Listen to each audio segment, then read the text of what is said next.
Bom, ministro, bom dia, é um prazer falar com o senhor. O senhor está bem de saúde, ministro? Graças a Deus, Datena. É um prazer enorme revê-lo e ver também que você está forte e bem de saúde. Graças a Deus, ministro. Olha, a segunda turma do STF vai julgar a conduta do Moro no processo do triplex do Guarujá, né? E acaba de receber do ministro Lewandowski, que suspendeu o sigilo daqueles diálogos, né, do Moro com procuradores da Lava Jato, parte do material gravado. Como é que o ministro Gilmar avalia esses conteúdos?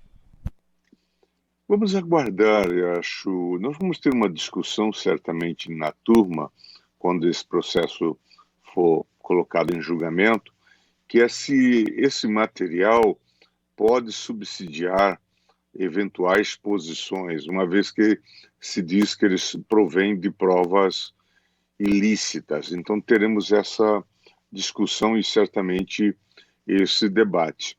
Mas eu tive lendo, como você também deve ter visto, alguma coisa desses diálogos e de fato, eles revelam uma situação bastante preocupante, né? Uma posição do juiz Sérgio Moro como se fora, na verdade, um chefe da operação da Lava Jato. É como se ele fosse o coordenador chefe do grupo de procuradores. Os procuradores falam, por exemplo, que apresentariam uma denúncia nesses e naqueles termos, e ele então faz reparos e considerações. Em suma, há uma atitude de, vamos chamar assim, muito cooperativa nesse processo. Já não estou interessado mais na discussão dessa questão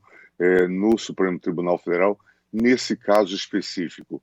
Mas eu acho que as forças-tarefas que porventura vierem a se estruturar não poderão se estruturar sob esse modelo de cooperação, dessa relação promíscua entre procuradores e juízes. Em várias passagens, se você depois se der ao trabalho de ler e trazer aí para o seu imenso público, se verá que o Moro assume as posições de um chefe do grupo da Força Tarefa. O Dallagnol faz consultas sobre como deveria proceder, manda informações e combinam ações. Em suma, isto parece muito preocupante, a não ser que aquilo que esteja lá escrito, né, Datena, vamos dar também o benefício da dúvida, seja uma peça ficcional, que nada daquilo tenha ocorrido. Recentemente, uma colega sua me perguntou, mas e esses diálogos? Eu disse, se forem diálogos de tipos angelicais, não haverá nenhum problema, né? Infelizmente, os diálogos não são de anjos. Ultimamente está difícil achar anjo no Brasil. A gente tem visto mais demônios do que anjos. Aliás, tem uma frase do Borges que é muito boa, né? Outro dia um cara me perguntou assim, pô, mas você não perdoou o cara? Eu falei, perdoei. Mas é como o Borges dizia, eu perdoo, mas amar é tarefa dos anjos, né? Perdoar eu perdoo, mas amar fica para os anjos. E ultimamente a gente não tem visto muito anjo aqui no Brasil. Mas de que forma pode comprometer o julgamento do Lula e esse tipo de apreciação que não poderia haver contato do juiz, que tem que ficar isento, com os senhores procuradores, quem está investigando o caso juridicamente? Não, nós vamos discutir isto no âmbito da turma e eu tenho a impressão de que o caso em si mesmo, essas revelações, elas não terão influência sobre o julgamento. Pelo menos esse é o meu posicionamento. Embora aqui se saiba muito mais coisas do que se sabia ontem ou anteontem, né? Há muitas informações que, como eu disse, deixam em má luz todo esse modelo. Por exemplo, se fala numa cooperação internacional com a Suíça ou com os Estados Unidos de maneira informal, fora dos canais normais. Isto significa carrear provas aos autos contra pessoas que eventualmente estejam sendo investigadas no Brasil sem a observância do devido processo legal internacional. Isso pode ter reflexos em condenações que foram aqui proferidas. Mas como eu sou bastante otimista, como você sabe, eu não quero mais discutir esse tema. Eu acho que esse tema será julgado com os elementos que estão colocados. Aqui há um grande aprendizado para todos nós. É preciso que se repense essa ideia das forças-tarefas, que nós não incidamos nesse erro. Datena, aqui, eu já acho que em outro programa seu, eu já disse uma frase do Mário Henrique Simonsen, que ele dizia: o trapezista morre quando pensa que voa. Aqui eu acho que os trapezistas pensavam que voavam, e acabaram, portanto, produzindo isto que veja, sem análise de consequências, uma grave catástrofe para a justiça brasileira, uma grave catástrofe para o Ministério Público brasileiro, para os segmentos de investigação. Pensando nisso, algum trapezista pode ser penalizado ou servirá mesmo para balizar apenas procedimentos futuros de relação de juízes com procuradores, promotores de força-tarefa e daí por diante? Inicialmente, eu imagino que servirá para balizar novas condutas. Certamente haverá sempre a defesa de que essas informações, pelo menos essas informações, lastreiam-se em provas ilícitas. Foram os hackers de Araraquara que a trouxeram, e que trouxeram essas provas, e assim por diante. Se houver meios e modos de provar por outras provas que essas pessoas agiram para além dos limites legais, pode ser que venha alguma punição. Os órgãos aí de controle do Conselho Nacional do Ministério Público, o Conselho Nacional de Justiça, para este se coloca hoje mais uma dificuldade, porque o juiz Moro, como você sabe, deixou de ser juiz, foi para o governo Bolsonaro, do qual depois foi demitido. Portanto, ele perdeu o cargo de juiz, não estaria mais submetido à jurisdição do CNJ. Mas, como eu disse na fala anterior, o que é relevante é uma nova institucionalização, é uma nova institucionalidade. Pensar no futuro. Olha, eu acabo de receber um alerta do UOL, ministro, que a pandemia avançou no Amazonas. Quer dizer, no pulmão do mundo, que os países do mundo inteiro chamam a Amazônia de pulmão do mundo. Mas nós estamos morrendo com falta de oxigênio lá. Brasileiros morrem com falta de oxigênio. Qual é que é a real situação do ministro Pazuello no Supremo, que investiga o ministro por conduta omissiva da falta de oxigênio em Manaus? A Polícia Federal já abriu investigação, inclusive.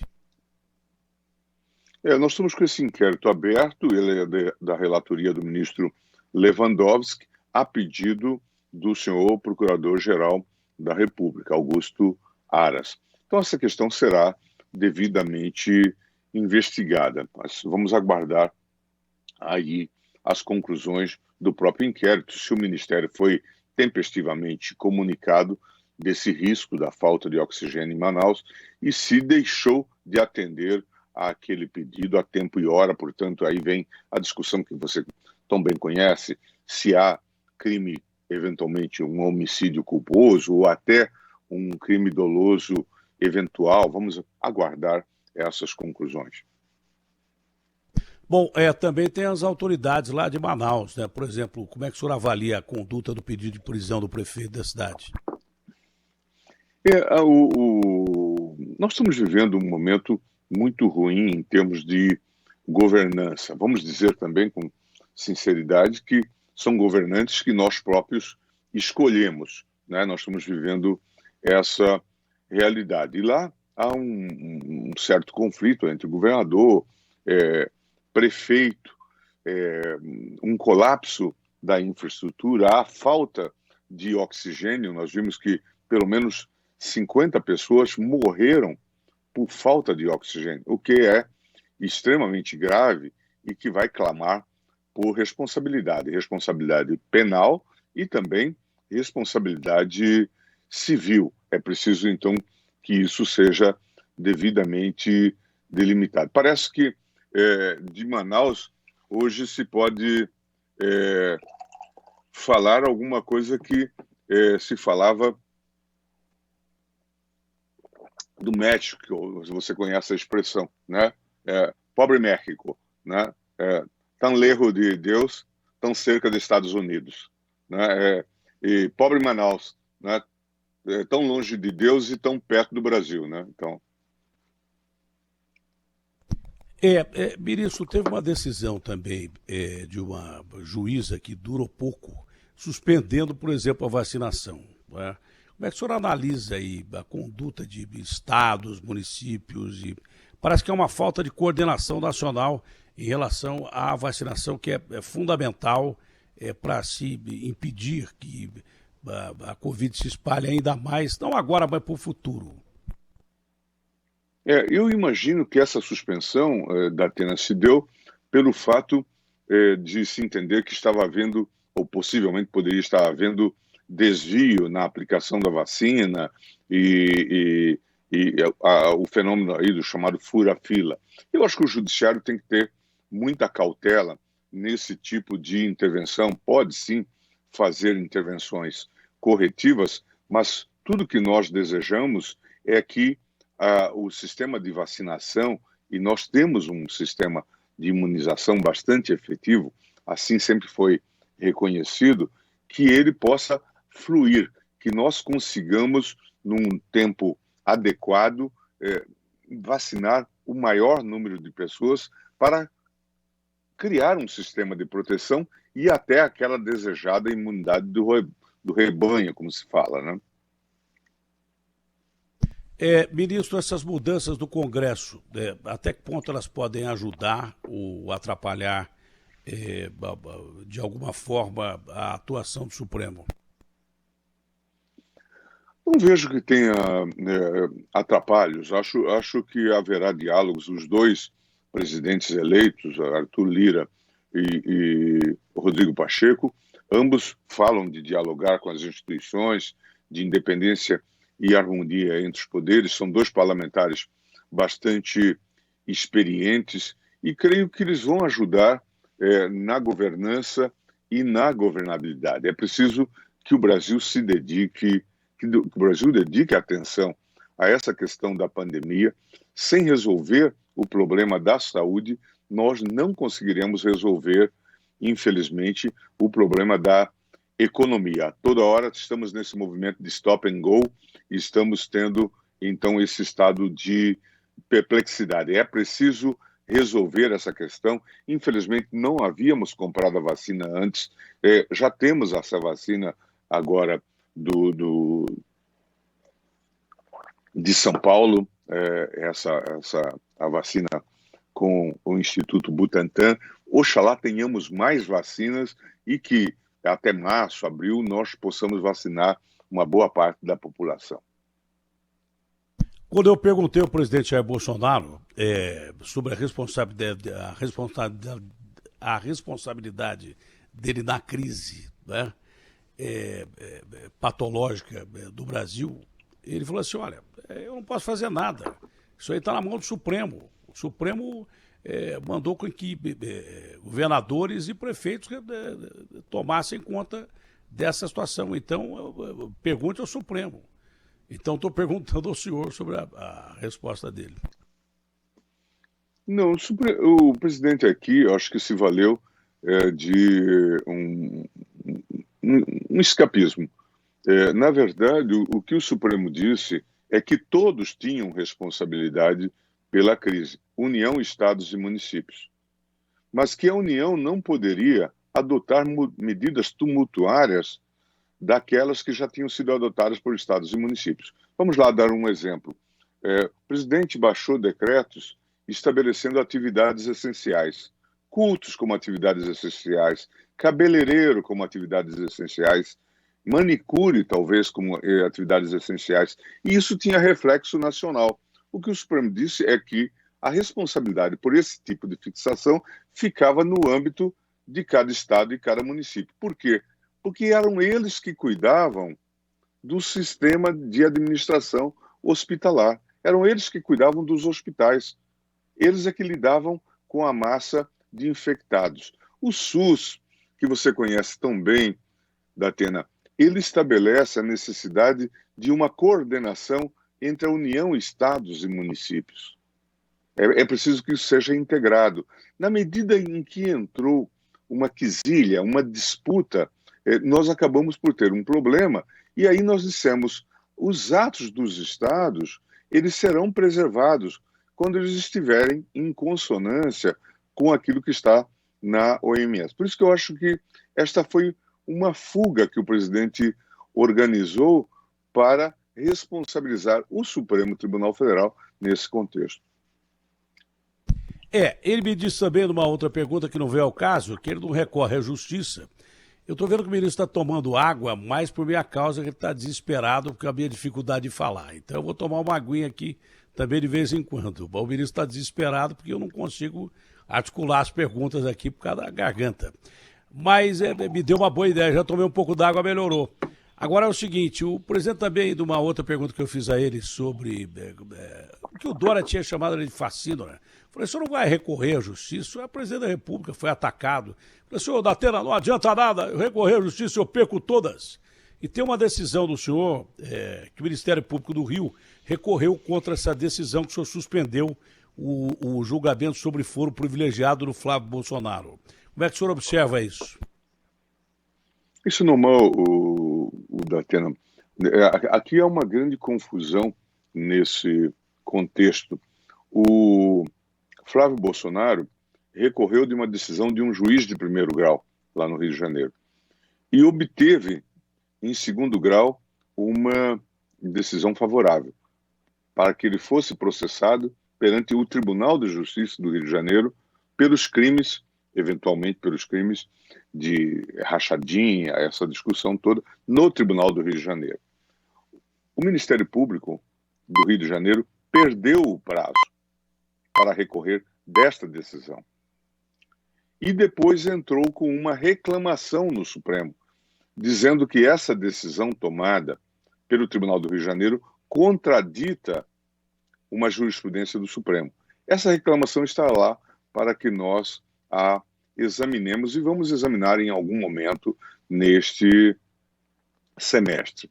Recentemente, o plenário, o órgão especial do Tribunal do Rio de Janeiro, recebeu um pedido do Ministério Público para reapreciar essa questão. E aí, então, veio um pedido de liminar a mim. E eu disse, não cabe agora ao tribunal reapreciar essa questão. Essa questão está submetida ao Supremo. Mas veja, ao você fazer essa pergunta, sempre inteligente, você mostra que também nem sempre o presidente perde na justiça. Tem havido decisões que são a ele favoráveis. É muito mais inteligente o senhor com a resposta do que a pergunta. Por isso que eu falo que esse negócio de bom entrevistador não existe. Existe o que o entrevistado quer falar. Às vezes o entrevistado quer falar coisas excepcionais e o cara não precisa nem fazer boa pergunta. Eu me considero um perguntador limitado, mas normalmente entrevisto gente inteligente que fala o que quer falar e quer se expressar. Não precisa fazer boa pergunta, basta que o entrevistado fale. Para encerrar, essa é na bucha. Pela sua experiência, ministro, eu estou vendo algumas pesquisas, né? E as pesquisas apontam aí, já para a presidência da República, em primeiro lugar o presidente Jair Bolsonaro, com queda de popularidade ou não, em segundo lugar o Lula.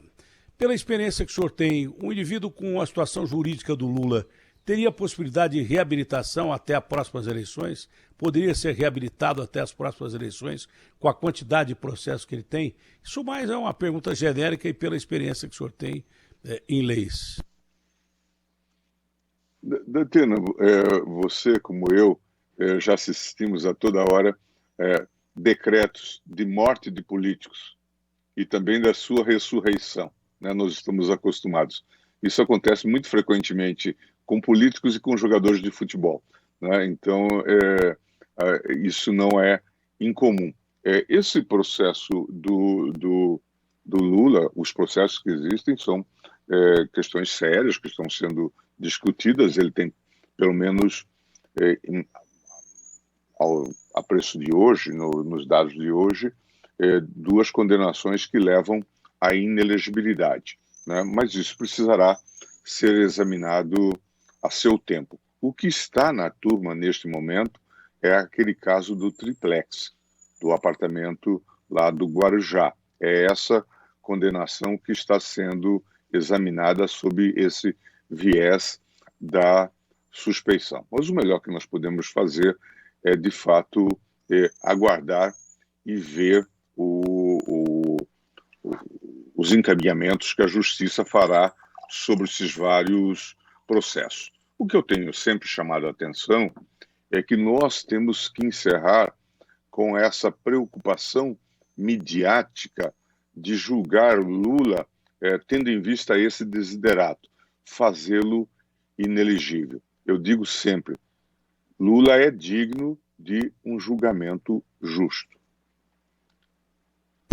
Ministro, até por falta de incapacidade, não só intelectual, mas hoje vocal também, eu gostaria de continuar a entrevista durante muito tempo, mas realmente não dá. O senhor tem mais alguma coisa importante que mereça destaque hoje?